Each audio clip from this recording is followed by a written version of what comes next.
protection. Seems to do it pretty comfortably, too. Did you ask him to kind of assume that role, or did he kind of know coming in? Well, again, he knew that was the thing that I challenged all our safeties to do.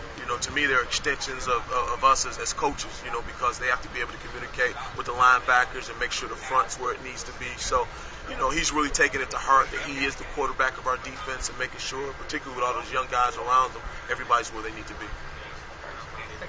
All right. Sorry if you've been asked, but what are you guys doing with Caleb Day?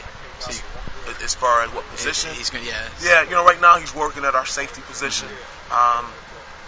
Interchangeable field and boundary, but right now he's predominantly at our safety spot. Is that how you guys had him pegged coming out of high school with safety, or do you think he could play corner? Or? Well, he didn't no question. I think he could be a corner.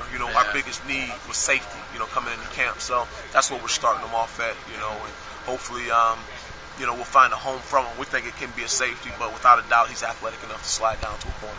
And a guy like Taylor, Barton, I guess he's still running with mainly the ones. I mean, how's he been doing? So far, so good. Yeah. So far, so good. Picked up where he left off in spring. Taylor's pretty smart, but again, he's a redshirt freshman. Didn't play any snaps at all last year, so every day he's learning a little bit, getting a little bit better, but we think the sky's the limit for him. How about Petty? What does he need to do to maybe move in the mix to be a starter? Well, he's competing. He's competing with Taylor, competing with Ernest Thomas. Our safeties are interchangeable for the most part. Just continue doing what he's doing. We've only been out there really 2 days. Haven't had any live snaps thus far. So the guys that are most consistent, the guys that allow us to win games and not lose games in terms of making mistakes are going to be the guys that's out there. And if Zane Petty can be one of those guys, that's great. The more the merrier. We want to play as many guys as we can. And Zane right now definitely will be one of those guys that will factor in.